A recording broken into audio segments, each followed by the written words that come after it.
You're asking me if one enters into higher consciousness in meditation, is one daydreaming? But the dreaming is one state of consciousness. And mostly it is influenced by the mind. That is what the science says. The science also confirms that there are three states of the consciousness. One is the waking, other is dreaming, and the third is sleep. So when you ask me this question, that is the higher consciousness like daydreaming or dreaming, the answer is no.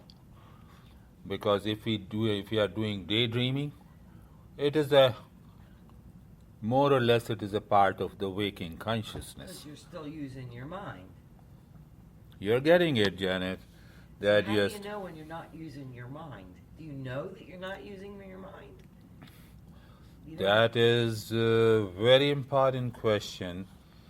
The science has dealt this question differently, and the science says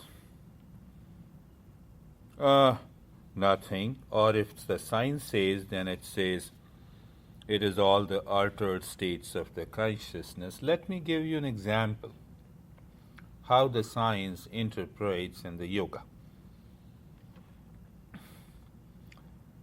You had a sound sleep, maybe for 6 hours. You wake up and you come to me and say, Acharya, I had a sound sleep. Who knows this when you were totally asleep? Who knows this? Now, science says that sleep is a part of unconsciousness. But yoga says, how can you claim that the person is totally unconscious, because in the state of unconsciousness, you cannot know that you had a sound sleep? How can you claim that? So because you feel better, because you feel rested. When you get up in the morning, when you explain to me I had a sound sleep, it means there was somebody who was beyond unconsciousness, who knew that you are in deep sleep. That is why once you wake up, or once you make a transition from the sleep state to a waking state, you recall. You not only remember, but you recall what happened in the sleep state. Who is that who recalls? It is not the mind. One thing is that it is not the mind, because science says that the sleep state in which your conscious mind is plugged off from the external world. Totally also the internal world which is regulated by the mind. Then who is that who knows that you had a sound sleep? To discover that obviously helps you to go into meditation, but also we can conclude, we can understand that we still exist and there is some doer is present beyond mind, who tells me, or who tells the mind in the waking state, oh, Janet had a sound sleep. You understand what I'm saying? Yeah. Yeah. Yes, there may be many, but I just don't know. When you're meditating, you're supposed to be aware. You're supposed to be aware. And your mind's always going. You're supposed to let it go. So how do you know when your soul is talking to you and not your mind? Wonderful. Question is very good. First part of the question is, Janet, that in meditation we talk about that you remain aware, or I can rephrase it, you maintain awareness, let the thought come and go, and you are not supposed to get carried away by these thoughts. Because that would be the daydreaming. To make this statement that you are not let the thought come and go, it is a device. It is a method by which we can enter into a state of the consciousness which is beyond mind. It is only a device. It is something like, I cited an example that you drive your car from your home to the St. Mary Hospital here, and you have parked the car outside.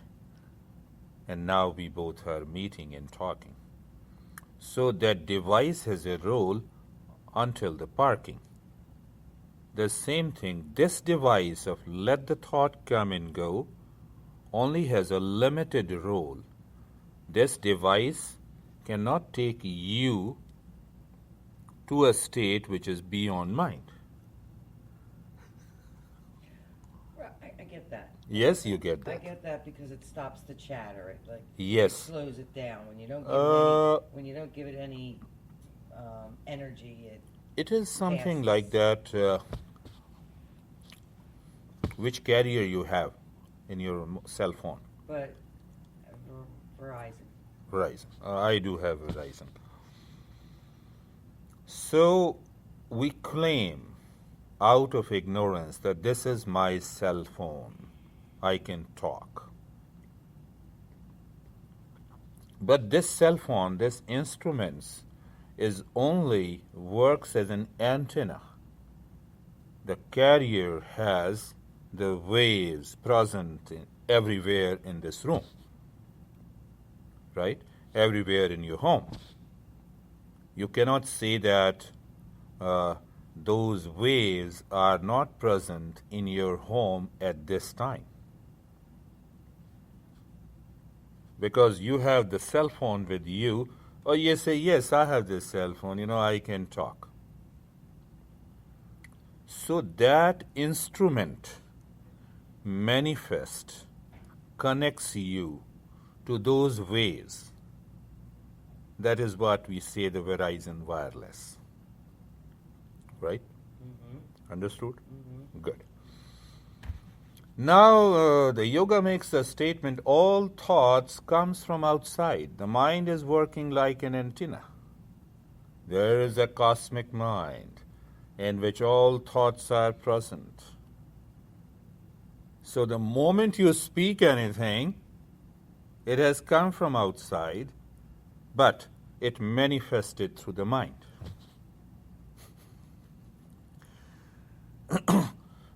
Somebody is calling you from Europe, maybe your friend, and you say, oh, how are you? Your friend is calling from Europe.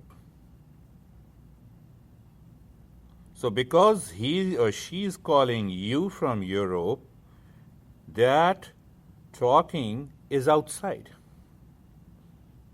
your cell phone. Exactly all thoughts comes from outside. But what the mind is, how the mind functions, that mind is working like an antenna. It has got those wave pattern. You can attract anything. You can attract good, you can attract bad, you can attract pure, you can attract impure. So the mind is working like, that is why we talk about the device. Let the thought come and go. And we miss the very important instructions that even if you become aware that all the thoughts are coming from outside, what happens to the mind? Nobody calls you and you still carry the cell phone. You see it is fully charged, one. Oh, it is very well connected with the Verizon wireless. You still have the cell phone, but no talking. Can we allow the mind to reach to that state which is fully active? Which is fully active. Don't think that it is active only when the mind chatters. It is still active, but now it is not attracting any thought from outside. Once you reach to that state, mind is now ready to make a transition into the higher states of the consciousness, because it is the same mind when it is plugged off completely, what we call as a sleep state, when it is semi-plugged, when we say dreaming state, when it is totally open to the outer world, then we say it is a waking state, but now the mind is kept in abeyance. The mind never moves, or it is aware of the sleep, or it doesn't move into the sleep. It is aware of the waking state, but doesn't move into the waking state. It is aware of the dreaming phase, does not move into the dreaming phase. The mind is in transition now.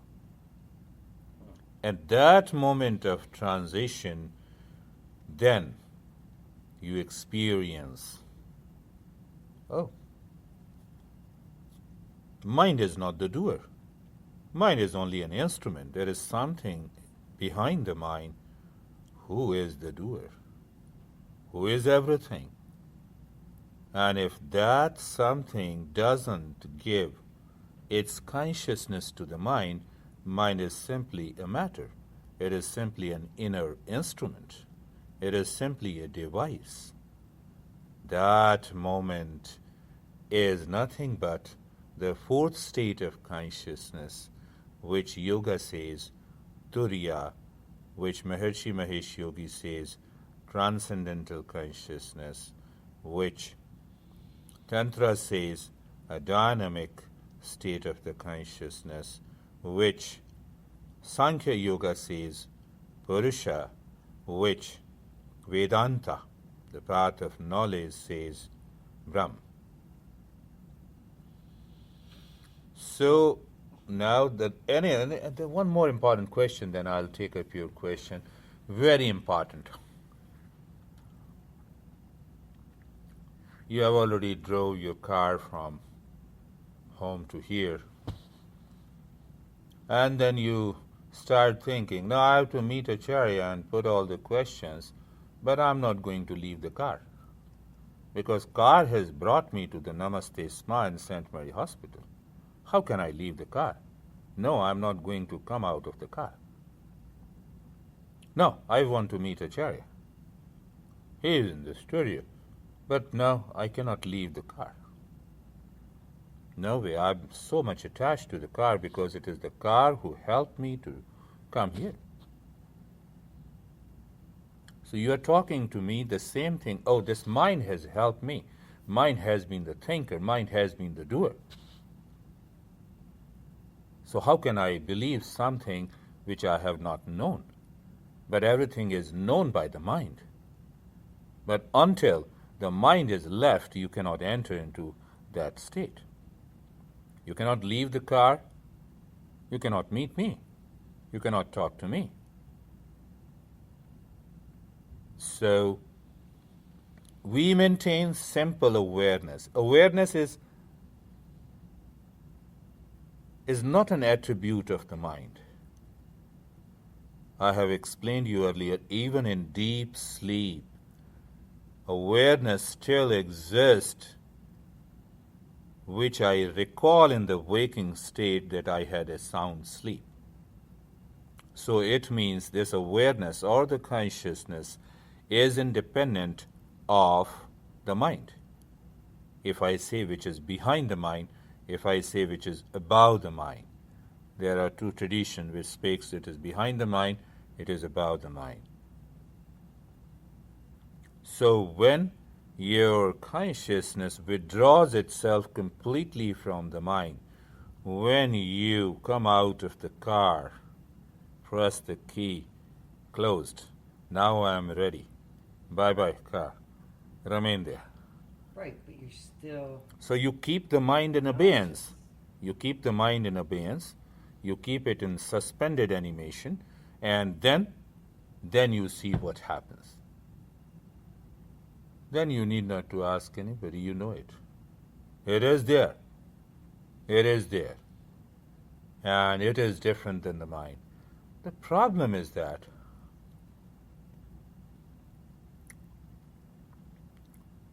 mind has a limited perception through the senses.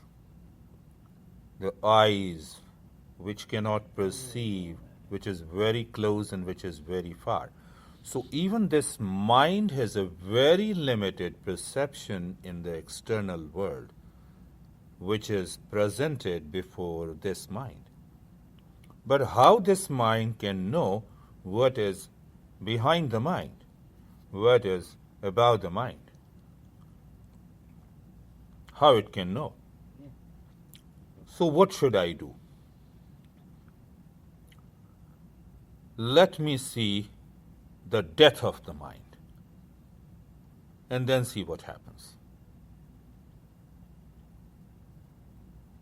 So when you make a transition, when the mind is aware of the sleep, the waking state, the dream state, but it is not moving into either of these three states,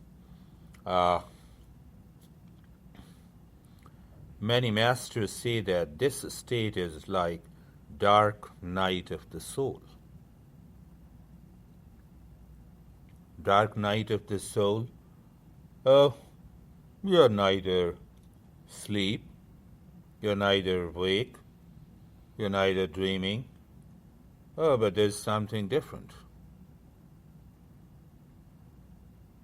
And when your mind is not moving in one of these three states or in all these three states, the very doer, which we term as ego, and the intellect which rationalizes or becomes a thinker, is totally absent. When that is totally absent, when the doer, which is the mind, is absent, the real doer appears. And you are into the deepest state of meditation, which is known as samadhi, the highest device. How do you know you're there? Or you don't know you're there? Oh, that's right? wonderful. You know only when you are there. How do you know that you are here in the studio? You know it, there is a studio and I'm here. So when you enter into that state, you know here you are. Because it is behind the mind, it is above the mind. So that doer, that consciousness perceives the mind and its activities.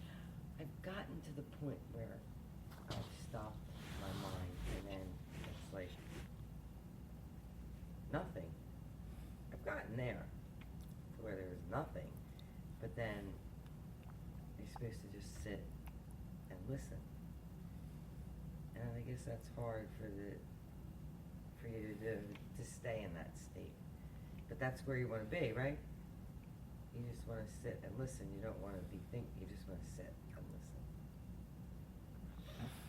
So I guess I am doing it. I don't know. Yes, you are referring to something that is cannot be comprehended by the mind and the intellect.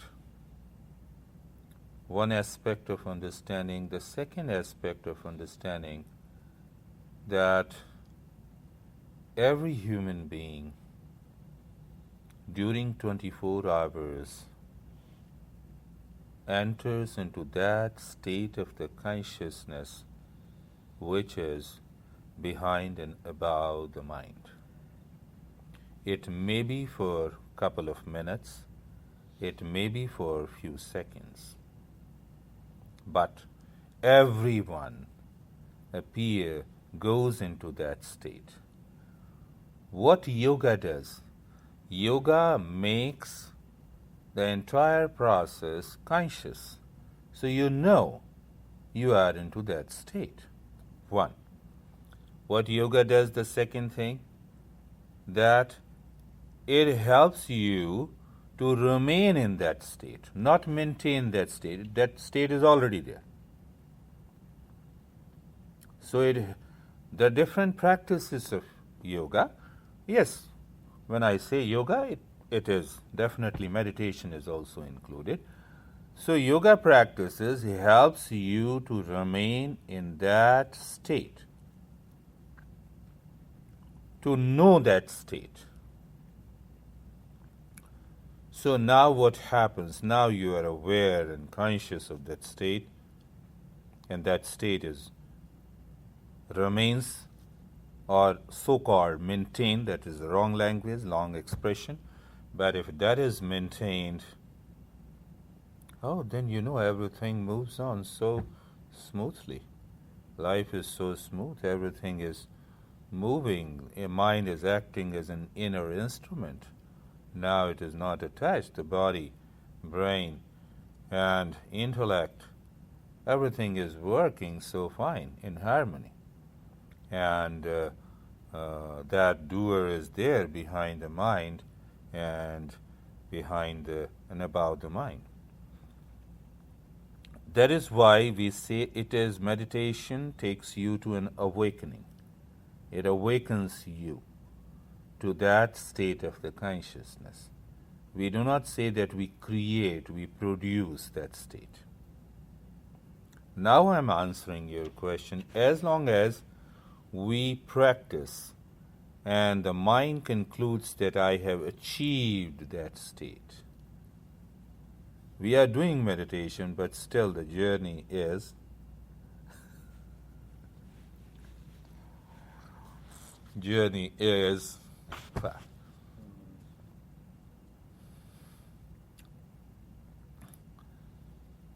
so it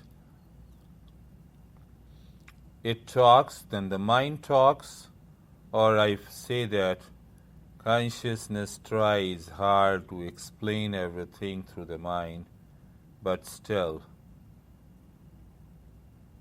it finds totally incapable of explaining through the words and the phrases.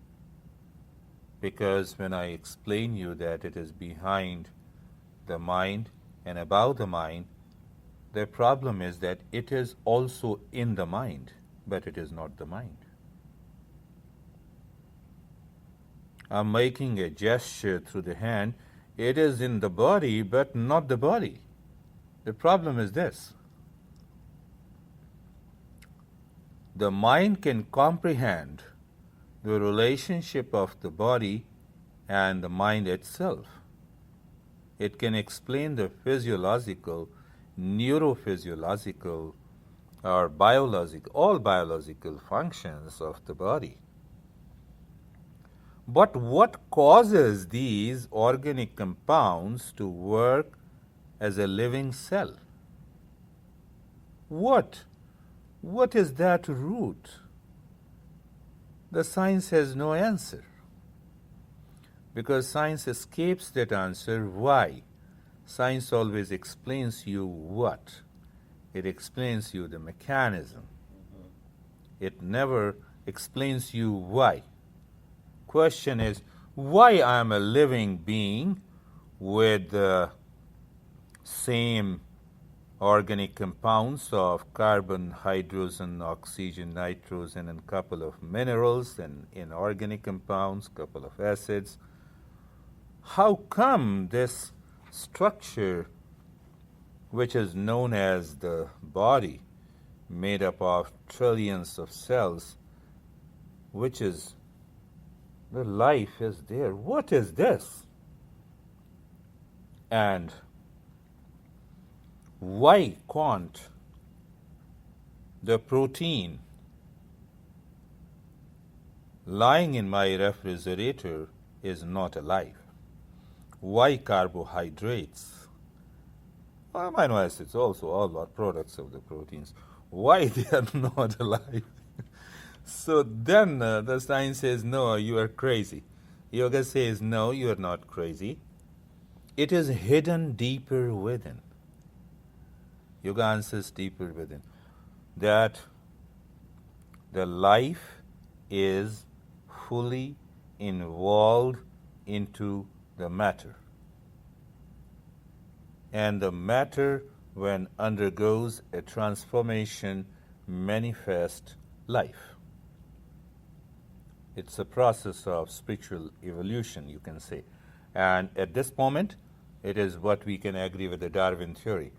But it means that the mind is also involved into the life. Therefore, as we see a different manifestation of life forms where the mind emerges. Well, if the life is involved into the matter and the life manifests out of the matter, if the mind is involved into the life, then the mind manifests out of the life. It means this process of evolution continues. It means what is hidden in this mind which is yet to manifest. Yoga says, we will tell you.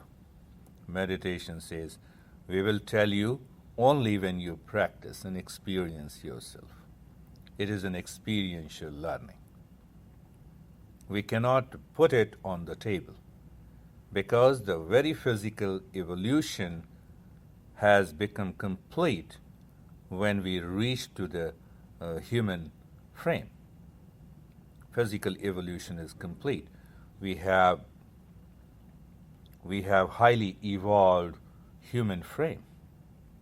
We have all the 5 sense organs fully operational as compared to animals and mammals whose 1 or 2 sense organs are highly operational. The rest are not. Why the physical evolution is complete? Can you conceive of the 6th sense organ? No way. ESP.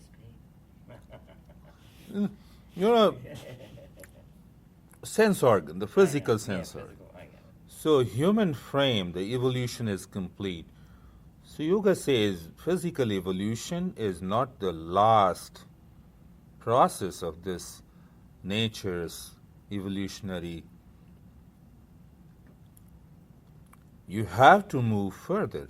What is hidden in this mind which is yet to manifest? And that is nothing but the self, that is nothing but the pure consciousness, that is nothing but the existence, consciousness and bliss, that is nothing but the Satyam Shivam Sundaram. Satyam Shivam Sundaram, there are three words. Satyam is the truth, the Shivam is the beauty, and no, Shivam is the auspiciousness, and the Sundaram means the beauty of body, beauty of mind, beauty of emotion, beauty of thought, beauty of the nature. But there is only one beauty which is manifesting in the body, in the mind, in the intellect, in the emotion, everywhere. So to discover that beauty becomes a deeper meditation process. Auspiciousness. What is auspiciousness? Auspiciousness in relation to the mind. Now the mind is not ready to react. Now not ready to be angry, not ready to get agitated. Mind is not ready to go move into the stress.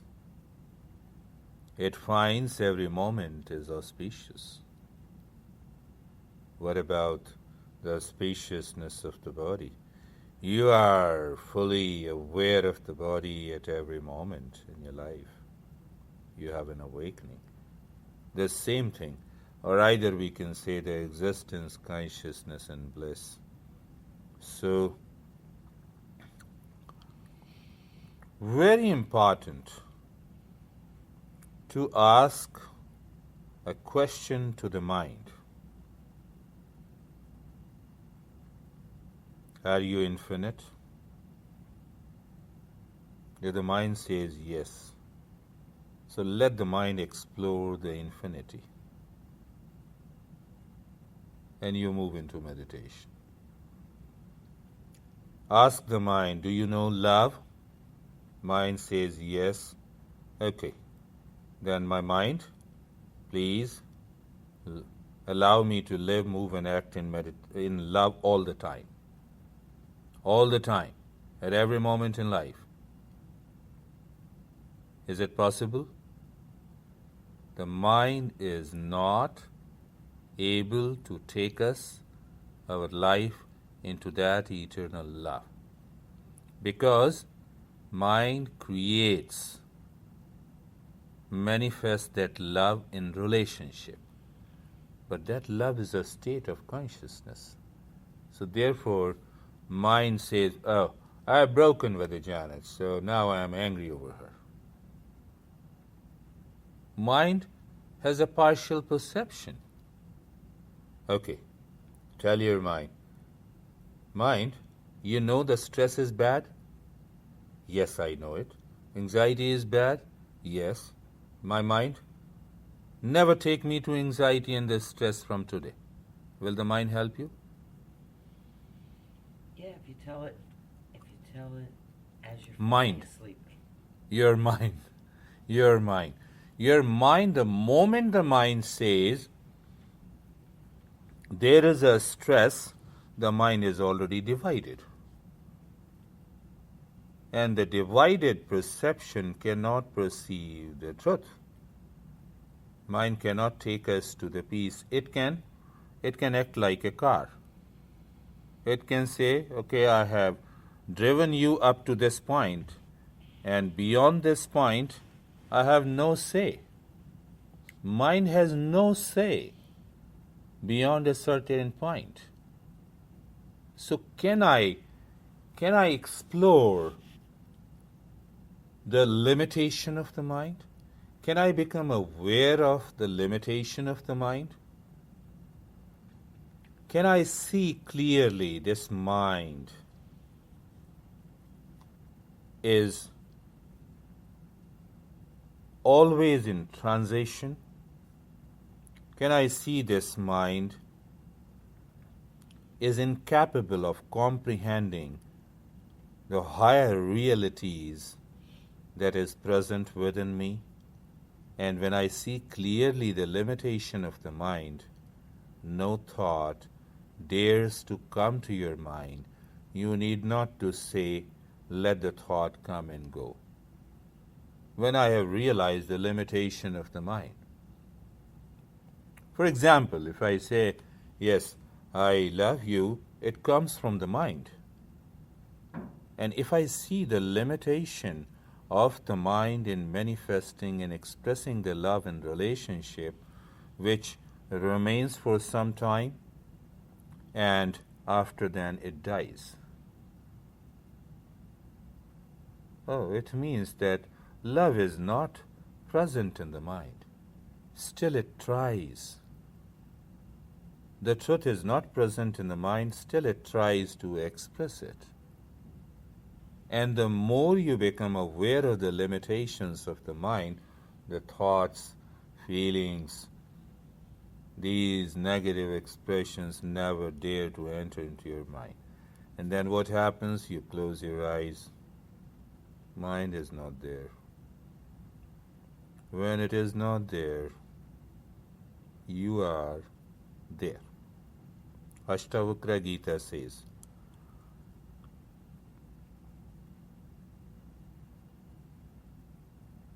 Yadaham tada bandhanam naham tada moksho. Where there is a mind or ego, there is a bondage. You have a limited perception. Where there is no mind, no ego, you are already into the state of liberation. Bhagavad Gita says, Manaiva manushyanam karanam bandhamokshayo bandhai vishaya saktam nirvishayam muktai smratam. Beautiful verse. Manaiva manushyanam karanam bandhamokshayo. The mind is the cause of the bondage and the freedom.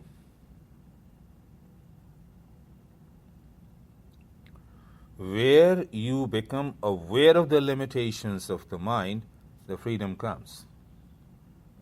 How the limitation comes? Because of my attachment, craving. I'm identifying myself that I am the body, I am the mind. So when this all attachment drops, when there is an attachment, there is a bondage. When there is no attachment, there is freedom. That is why. So you see that how beautifully and perhaps psychologically and spiritually the science of yoga has explained the relationship of the external world with the mind, and in turn mind and the higher consciousness. Where is meditation? Sankhya Yoga says, Dhyanam nirvishayam manah. Beautiful state. And which is taken by the Patanjali and explained in detail, but they both have two divergent views, but originating from the single philosophy. The Sankhya Yoga says, Dhyanam nirvishayam manah. What is meditation? When mind is totally empty. Totally empty. It doesn't mean that it is not empty when I'm speaking to you. It is still empty. Then the Patanjali says, Patanjali has explained a little that we live all in 5 different states of the mind during the 24 hours. Chipta vikchipta, moodha, ekagra, niruddha. There are 5 different states of the mind. The first 3 states of the mind can never enter into meditation. Only the 4th is ready. However, the 5th state of the mind can only enter into meditation. So we can explain there are 5 different types of the people based on their mind. The first type of the person who is always wandering, fickle-minded, we say. Look at the child. You take the child to a store. Mom, I need this. No, I want this also. I want balloon. I want candies. Now I want this also. The child mind is exposed. He wants to possess everything. So when I'm moving into that state of the mind, it is a wandering state of the mind. Today, one person came to me to help him in some issues, and he was pleading. There was another incident. He came 3 months before, and he was too much egoistic. I said, how come you are pleading, my friend? You have always shown your so big ego. And you claim that you know everything, which also included meditation. He's a programmer. manages a very big website. So what the mind has done here, when the ego finds no door to move out from a problem, then this ego changes its clothes and it becomes a pleader. It becomes a humble. And I told him that humility without spirituality is a sign of hypocrisy. What is your opinion about it? No, I know it. I said, my goodness, you know this also. Then why you are here? I cannot... He wasn't showing you the real him. Real him. So this state of the mind is known as what we say, the second state of the mind, known as the vikshept. It becomes occasionally steady. No, Charya, you have to help me. I said, I myself is totally helpless. How can I help you? How can I help you? No. I said, my friend, I should have helped you had we built some kind of a relationship. It is not personal or professional, but we should have known each other fairly well, where we both have certain agreements in spite of the disagreements. We met only 3 times, and you are pleading. Well, it is not the question of meeting 3 times. Even meeting once, builds up a relationship. Do you feel like that I attract you? No. So do I. I don't feel. I always wanted to keep a distance with you, to tell you frankly.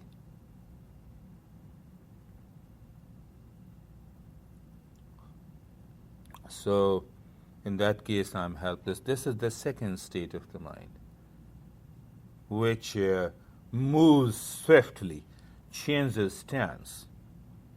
It pleads, it fights, becomes super egoistic. No, you don't know anything. But when the situation comes, no, Janet, you know everything. My friend, I have taught you, I have talked to you, please help me now. Because they are moving unconsciously. The third state of the mind is known as the forgetfulness. Yes, it is known as the murhavastha, roughly translated as forgetfulness. It means that you have intense craving and a passion for something in which you forget the rest. Maybe you have craving for body, for mind, for clothes, for money, and you have that intense craving. This becomes the third state.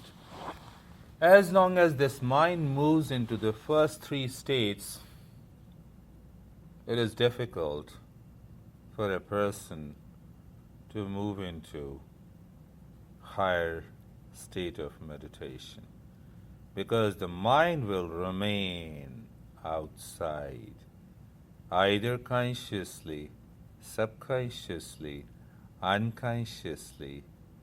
And the moment you come out of the meditation, the mind reacts again. I teach one guy, Charya, why it happens that I'm so relaxed and peaceful in meditation, but when I come out of it, that mind again brings the same reaction, thought of stress and anxiety. I said, do you think that I allow those thoughts to enter into your mind after meditation so that I can continue teaching you and getting the money from you? No, I'm not saying this. I said, who brings those thoughts to your mind? Who is that? Who is responsible? Is your wife? Is your kid? And then he understood. No, I'm responsible. I said, that is what I'm asking you. You have to be responsible. You have something in your mind which has a strong craving. And there is a chain reaction from the craving, then you have a passion to possess, not to possess, to acquire, not to acquire. You have a conflict, you have a tension, and which manifests into anxiety. It is there. So what should I do? I said, what should you do? Let me know what should you do and what must you do. You let me know.